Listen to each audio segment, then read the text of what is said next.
Muy buenos días, Excellences, señora Mesdames Presidenta, et Messieurs, Madame la Présidente, distinguidos jefes de Estado Mesdames et Messieurs les chefs y de d'État gobierno, et de gouvernement, honorables delegados, Mesdames et Messieurs les délégués, en nombre del pueblo au panameño, nom du peuple con panaméen, profundo respeto y je renovadas souhaiterais vous esperanzas, présenter, me presento ante esta honorable asamblea donc au nom du en peuple el panaméen, aniversario je número 80 souhaiterais de esta m'adresser à vous à organización l'occasion de ce 80e que sigue anniversaire de siendo un l'Organisation des faro para Nations la Unies. paz, L'Organisation la des Nations Unies cooperación y qui el continue progreso. d'être une lueur d'espoir, un phare pour la paix, Panamá la se coopération comprometió desde la et le Carta de San progrès. Francisco Depuis San en Francisco, en 1945, 1945, le Panama s'est en engagé. favor de Nous la nous sommes pacificación, engagés en la faveur de seguridad, la paix, de la el sécurité, desarrollo en faveur sostenible y los du derechos développement humanos. durable et des droits humains.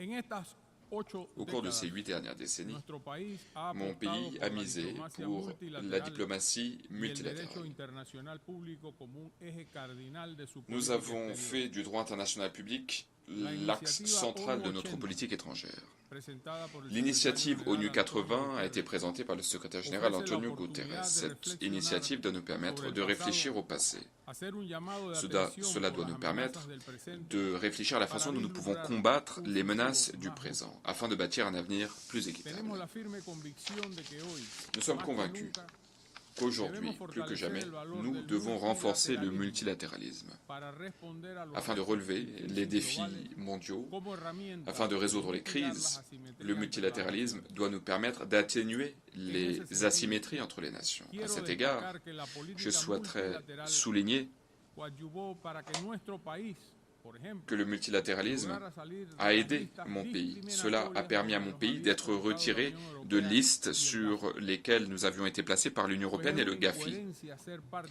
Car le fait est que del Consejo cela de n'avait aucun Seguridad de esta sens organización pour le Panama y a de la vez siéger compartir au listas sein du con Conseil de países que sécurité propician el et en même terrorismo. temps de figurer sur des listes discriminatoires aux Consideramos côtés de oportuna pays una qui reforma integral promeuvent le terrorisme. para asegurar que el Nous Consejo de devons veiller Seguridad sea más efectivo. à ce que le Conseil de sécurité soit plus efficace par le biais d'une réforme. L'Assemblée générale doit également être plus représentative. Les agences spécialisées de l'ONU doivent être plus inclusives.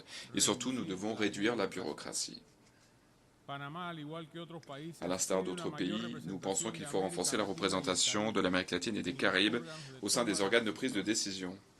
Ha llegado el momento Le moment est de la venu de arquitectura réformer de la l'architecture gobernanza de la multilateral gouvernance multilatérale.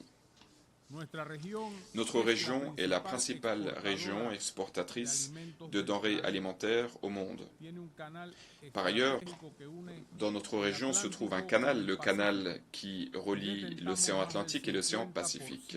Par ailleurs, dans notre région se trouve plus de 50% de la biodiversité du monde. Somos grandes proveedores de Nous avons minerales. beaucoup de minerais, Tenemos las nous mayores avons de reservas grandes acuíferas. réserves aquifères. Convivimos en paz y luchamos por ello. Nous vivons en paix avec ces Todos ressources estos et nous elementos luttons pour leur transforman préservation. en un actor principal Voilà pourquoi a nous nivel sommes mundial. un acteur de premier plan à l'échelle Debemos tener la internationale. Et representación par de conséquent, acuerdo a nous nuestro devons rol avoir une e importancia représentation global. conforme au rôle que Cumpliendo nous con jouons. su labor de contener y evitar el trágico desenlace de una guerra Il est global, essentiel misión de fundamental reconnaître de su razón que d'existir. la raison d'être de La l'ONU est Organización de d'éviter Naciones Unidas enfrenta une al guerre reto internationale, une y guerre desafío mondiale. de impulsar Mais acciones l'ONU doit également urgentes relever d'autres para défis. L'ONU doit alcanzar los notamment prendre des objetivos de mesures pour desarrollo contribuer à la sostenible. réalisation des objectifs de développement durable. Et elle doit le faire urgemment. El mundo se Le encuentra monde hoy fait ante aujourd'hui tres face à trois crises, devastadoras des todas. crises dévastatrices. La climática, La crise la climatique, la crise decontaminación de y la la pollution pérdida de et la biodiversidad. perte de biodiversité. En un escenario de cooperación Et par ailleurs, conectado. sur la scène internationale, La respuesta nous a estas assistons crisis à une debe ser fragmentation. rápida y Nous devons solidaria. répondre rapidement à cette crise avec Ante esto, solidarité. Panamá presentó el Le Nature Panama Pledge. a récemment présenté le Notre Nature pacto con Pledge, la notre naturaleza. engagement avec la Es nature. una forma nueva de Il s'agit entender la d'une política nouvelle façon de ambiental comprendre la politique environnementale et en climatique un marco que una nuestras obligaciones en L'objectif materia de clima, et de biodiversidad, mettre en commun toutes nos obligations relatives au climat, à la biodiversité et à l'aménagement des sols. À cet égard, le Panama s'engage à réduire ses émissions à l'horizon 2035. aún siendo Le Panama est un pays avec un bilan carbone négatif. Mais nous pensons qu'il est toujours possible d'aller encore plus loin sur la voie de la durabilité et ce, dans l'intérêt des générations futures.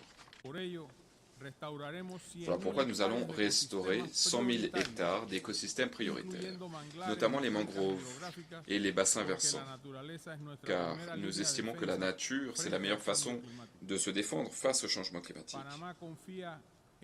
Le Panama fait confiance à une ONU rénovée, réformée, une ONU qui doit renforcer la sécurité numérique, qui doit promouvoir la coopération internationale sur la base de critères éthiques et de façon inclusive. Il faut accompagner les pays dans leur transition énergétique juste et il faut défendre la liberté d'expression. À cet égard, nous réitérons notre engagement en faveur de la liberté et de la démocratie dans notre région. Notre région souffre d'instabilité. En effet, d'aucuns ne respectent pas la volonté populaire telle qu'elle s'exprime dans les urnes. Certains ne permettent tout simplement pas la tenue d'élections libres et transparentes. Nous souhaitons que l'ONU soit à même de prévenir les conflits avant que ceux-ci ne surviennent. L'ONU doit agir rapidement lorsqu'il y a des urgences humanitaires. L'ONU doit mieux coordonner l'action de ses agences à l'échelle. L'ONU doit mieux coordonner le travail de ses agences sur le terrain. Et il faut accroître la représentation de la diversité au sein de cette organisation. Le Panama a proposé d'accueillir les bureaux de l'ONU, un certain nombre de bureaux de l'ONU, dans le cadre de la réforme initiative ONU 80. Nous souhaiterions également aujourd'hui exprimer notre solidarité à l'endroit du peuple japonais. Le fait est que cela fera bientôt 23 ans que la Corée du Nord a reconnu avoir enlevé au moins 17 ressortissants japonais. Il est essentiel que la vérité soit révélée au grand jour pour éviter que cela ne se reproduise. Le Japon mérite la justice. Excellences, Mesdames et Messieurs, je saisis cette occasion afin de rappeler que cela fait 25 ans que le canal est passé sous autorité panaméenne. En effet, le 31 décembre 1999, la République du Panama a assumé la responsabilité, le contrôle du canal de Panama conformément au traité du canal de Panama Torrijos-Carter et conformément au traité sur la neutralité permanente, deux traités qui datent de 1977. Depuis la signature de ces deux traités, nous avons contribué au développement économique du Panama et nous avons géré le canal pour le bien de la navigation internationale. Nous avons utilisé nos propres ressources pour élargir le canal pour pouvoir permettre le passage de navires de plus grand tonnage. Et aujourd'hui, nous allons aller encore plus loin. En effet, nous travaillons avec l'autorité du canal de Panama. Nous sommes en train de développer le réservoir du fleuve Indio. C'est un projet ambitieux qui vise à garantir l'approvisionnement en eau pour la population du Panama et garantir également l'approvisionnement en eau pour le canal, pour éviter que les épisodes de sécheresse dont nous souffrons au Panama aient une incidence sur le bon fonctionnement du canal de Panama. Le canal de Panama contribue au bon fonctionnement de 180 routes maritimes. 140 pays en bénéficient. Par le canal de Panama passe 4% du commerce mondial.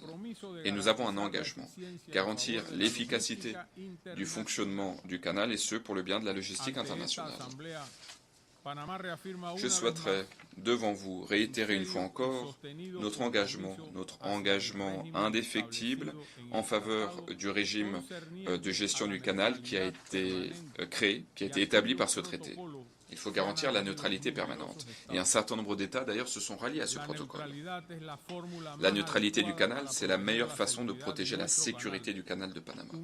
Le canal de Panama est un bien commun mondial. Le canal de Panama doit rester neutre. Il doit être ouvert au monde.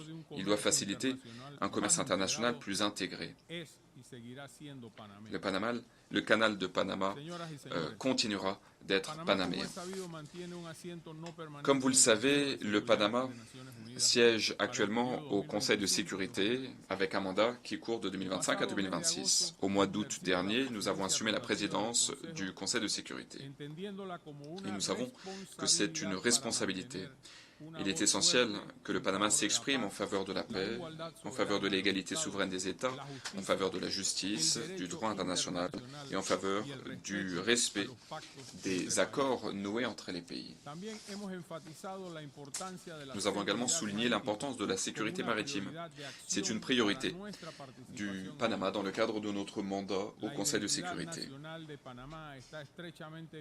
Le fait est que l'identité panaméenne est intimement liée au transport maritime. Au fil des siècles, nous avons renforcé notre rôle en tant qu'acteur clé de la navigation et du commerce international. La piraterie, le trafic d'armes, le trafic de drogue, la pêche illégale, voilà autant de phénomènes qui ont une incidence sur le commerce et sur le transport maritime mondial. Nous sommes un pays de transit, nous sommes un centre logistique à l'échelle du continent. Nous devons renforcer la coopération entre les agences spécialisées. Nous devons créer un réseau régional pour promouvoir la sécurité maritime. Il est essentiel que cela s'inscrive dans le cadre de la gouvernance océanique et il faut que tout cela se fasse conformément au droit international. Je souhaiterais devant cette Assemblée réitérer que l'organisation doit atténuer l'impact des migrations illégales auxquelles contribuent des organisations qui sont directement ou indirectement liées au trafic de drogue. En ce qui concerne la région du Darién, qui est une région limitrophe avec la Colombie, eh bien, pendant des années, des millions de personnes ont franchi la frontière. Mais depuis ma prise de fonction, en l'espace d'un an, nous avons réduit à zéro le passage des migrants vers le nord. Donc nous avons réussi à résoudre cette crise. Nous avons honoré notre promesse. Nous avons fermé les points de passage illégaux dans la région du Darién, dans le sud du Panama. Il y avait des conséquences humanitaires et environnementales extrêmes. Les femmes, les enfants étaient victimes d'abus. Par ailleurs, cette zone, qui présente l'une des plus fortes biodiversité au monde, était polluée. Et tout cela a créé beaucoup de souffrance pour les personnes qui ont souffert de la situation. Et aujourd'hui, il y a des flux migratoires du nord vers le sud, à plus petite échelle. Nous réitérons notre engagement en faveur des routes migratoires légales pour permettre à ces migrants de rentrer chez eux. Donc nous avons réussi à résoudre ce problème migratoire, mais nous ne nous sommes pas attaqués aux causes sous-jacentes de cette émigration de masse. Notre pays a donc réglé ce problème dans notre pays, mais nous pensons qu'il faut trouver des réponses concrètes dans d'autres cas, notamment le cas de la frontière entre Haïti et la République dominicaine, où il y a une migration incontrôlée qui a un impact pour toute la région. Il est essentiel de trouver des solutions claires pour résoudre la crise en Haïti et pour garantir le contrôle efficace des flux migratoires. Nous souffrons également de la recrudescence d'une activité illégale, le trafic de drogue. Le trafic de drogue menace la vie des personnes et c'est également une source d'instabilité dans toute la région, et ce, en raison des cartels de drogue qui opèrent dans la région. Simplement pour vous donner un ordre de grandeur, depuis le début de l'année, au Panama, nous avons saisi près de 150 tonnes de cocaïne et d'autres drogues. C'est historique et c'est extrêmement préoccupant. Voilà pourquoi nous devons redoubler d'efforts. Nous avons besoin de promouvoir la coopération. Nous devons mobiliser plus de ressources pour se livrer à cette lutte. Et cela doit être une cause commune entre toutes les nations du monde. Excellences, Mesdames et Messieurs, nous allons bientôt fêter le bicentenaire du congrès organisé au Panama par notre libérateur Simón Bolívar. L'objectif de Simón Bolívar, c'était de créer un système international qui repose sur la coopération pour bénéficier à tous les peuples. Nous espérons que ce bicentenaire donnera un nouvel élan à la coopération internationale. Cette coopération doit respecter la souveraineté, la paix, la coexistence pacifique. Cela doit guider notre travail ici à l'ONU et au sein des autres enceintes internationales. Excellences, Mesdames et Messieurs, dans cette enceinte qui promeut la paix mondiale, la coopération internationale, je souhaiterais réitérer la conviction du peuple panaméen dans le système des Nations Unies. En temps de crise, lorsque soufflent les vents de l'unilatéralisme, de la polarisation, de la fragmentation, le Panama fera entendre sa voix en défense du multilatéralisme. Nous continuerons à participer activement aux Nations Unies. Nous défendrons le droit international et nous n'aurons de cesse de promouvoir la paix mondiale. Car, comme le dit le thème de cette session, nous sommes meilleurs ensemble. Et lorsque nous conjuguons nos efforts, eh bien nous pouvons bâtir un avenir plus équitable et plus humain pour tous. Merci beaucoup.